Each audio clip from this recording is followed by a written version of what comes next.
Welcome back to the book club. Today I'm going to be talking about Letters from a Shipwreck in the Sea of Suns and Moons.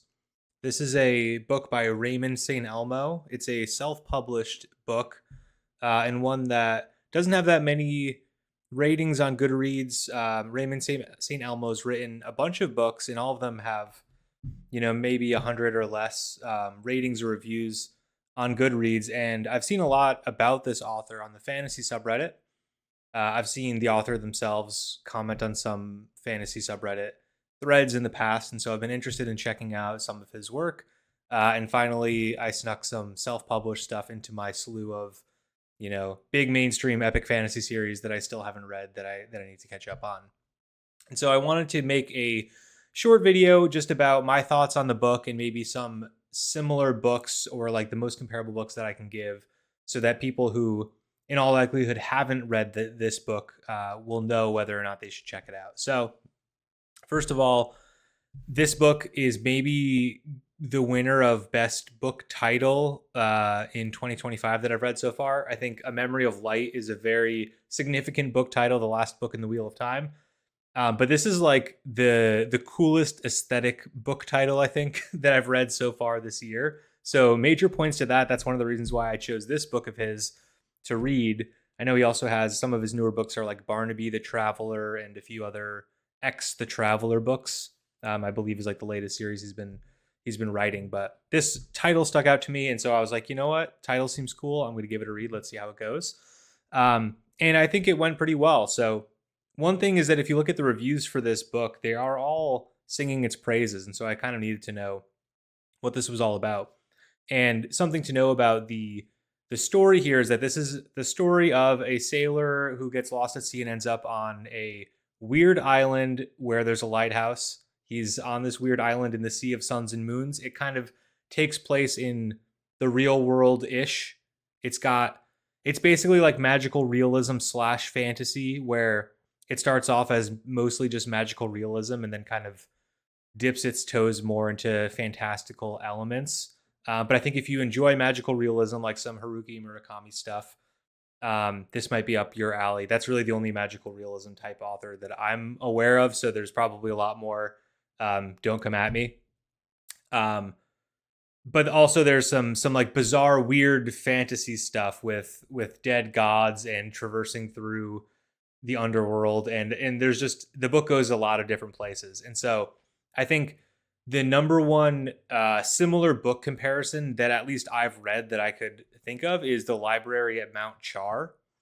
If you've read that book, which is a very popular, very great book by Scott Hawkins, it's his better book unless you like books on computer programming languages written in like 2000 or something like that.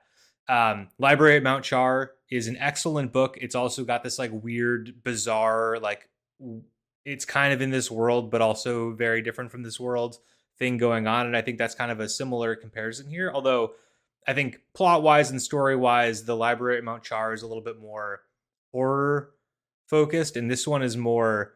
There's some weird things that happen. There's some fights and some deaths and that kind of thing, but it's a lot more tame in the horror aspect, and it's more so like the exploration of what happened to this man who got shipwrecked on this weird island in the Sea of Suns and Moons, whatever that is. And there's sort of this back and forth between him writing letters to this loved one that he left behind. And so the story between him and his lost love kind of play out at the same time. Something else that's very interesting about this book is that, so one, the writing style, I think it's very straightforward, easy to read writing style, but it's also kind of whimsical and like funny. It's not taking itself super seriously.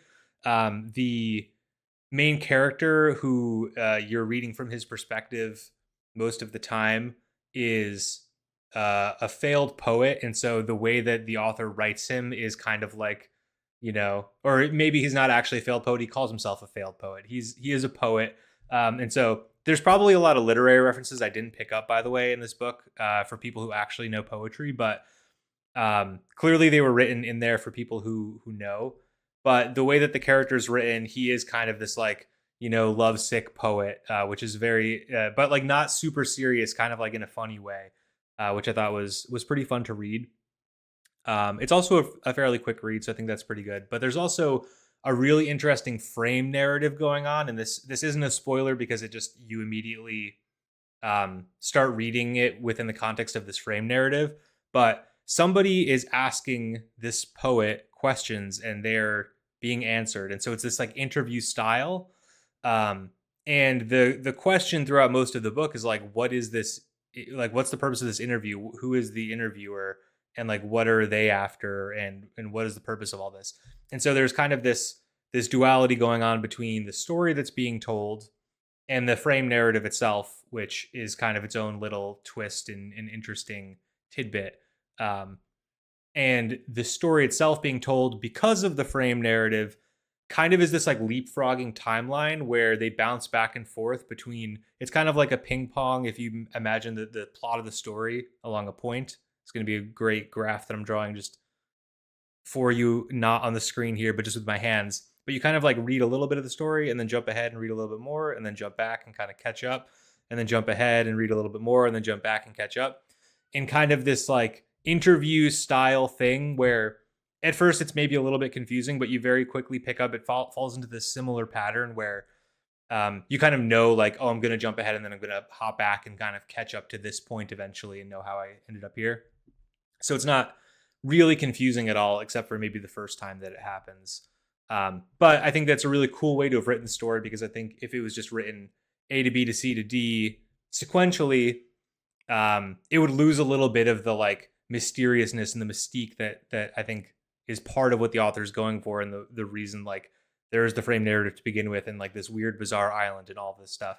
It kind of fits in with those themes, to have the book written in this way that's also kind of weird for the reader. But I think the story itself was pretty good, and I think the ending was pretty great as well. I think if you like a little bit of a love story in your fantasy books, it's not maybe the clear focus. It's not like a romance novel, but you enjoy characters that maybe form a relationship over the course of the book, or you learn a little bit more about the relationship throughout the book. This has got that in there as well.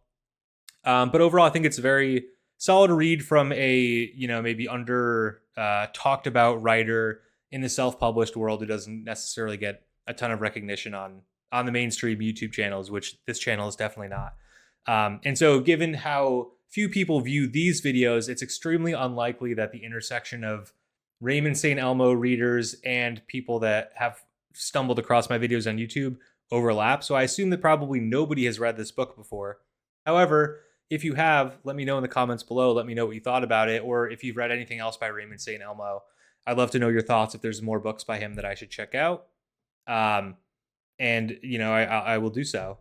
So if you like this video, leave a like, leave a comment, subscribe, do whatever. A little bit of a teaser for what's up next. I'm actually reading another self-published book right now called Gates of Hope, which is in the it's a trilogy called like the Aurelian Gates, I believe, by J.E. Hannaford. I think I got that right.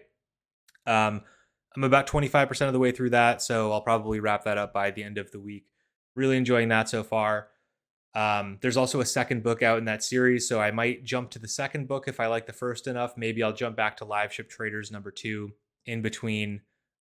Depends on how quick the read is and how much I'm hungering for more Robin Hobb, but we'll see. Anyways, that's it for this video. I will see you next time. Peace.